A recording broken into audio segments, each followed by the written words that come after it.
During this pandemic, we're going to do anything we can to keep from getting COVID. It is such a deadly disease. It hurts people. But how do we prevent it? And is there such a thing as too clean? The truth is, exposure to some germs builds strong immune systems. So with COVID-19, are people going too far sanitizing surfaces? Are they actually doing more harm than good? Our medical reporter, Rory Johnson, has the answer.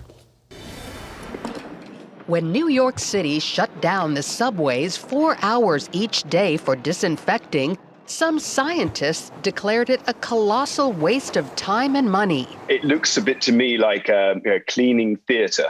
To make people feel more comfortable about using those environments, bleaching the surfaces will have very, very little impact upon the spread of the disease. That's because it's mainly spread through personal contact. Dr. Jack Gilbert, author of the book Dirt is Good, adds that sanitized surfaces don't stay that way for long. If you sterilize a surface, in a few minutes after sterilization, the microbes from our body are recolonizing that surface. During this pandemic, welcoming some of the germs living all around us may seem scary, but it's generally better than trying to kill them all. The negative consequences of bleaching the environment, especially if you have very young children in the environment, could actually lead to chronic consequences, which may be worse.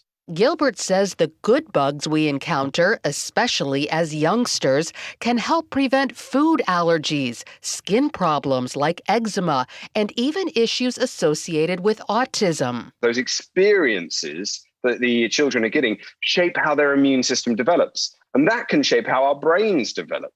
Think about all the germs surrounding barnyard animals or even just household pets. Turns out those bugs are pretty healthy.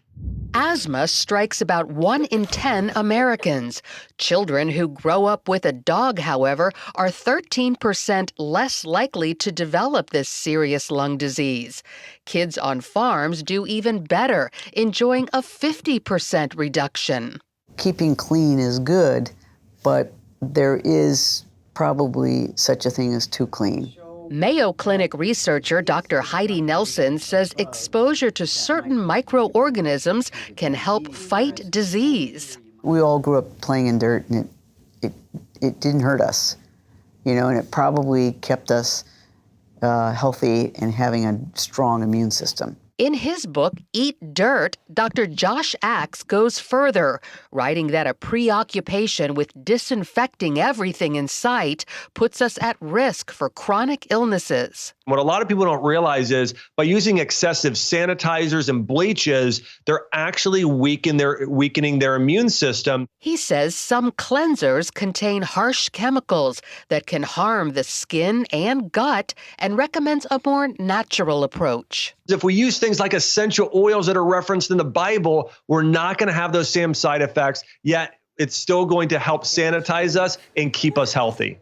He points to gentle cleansers that kill bad germs while still allowing our immune system to flourish, and recommends other natural COVID-fighting strategies. I recommend getting zinc around 30 milligrams a day, vitamin D at 5,000 IUs a day, and vitamin C at 1,000 milligrams a day. I really like echinacea because of how it strengthens the lungs, elderberry because of how it fights viruses, and astragalus for its immune-boosting properties. So while health experts push washing hands and surfaces often with plain old soap and water, they warn that super sanitizing with antibacterial soap or bleach may literally be overkill.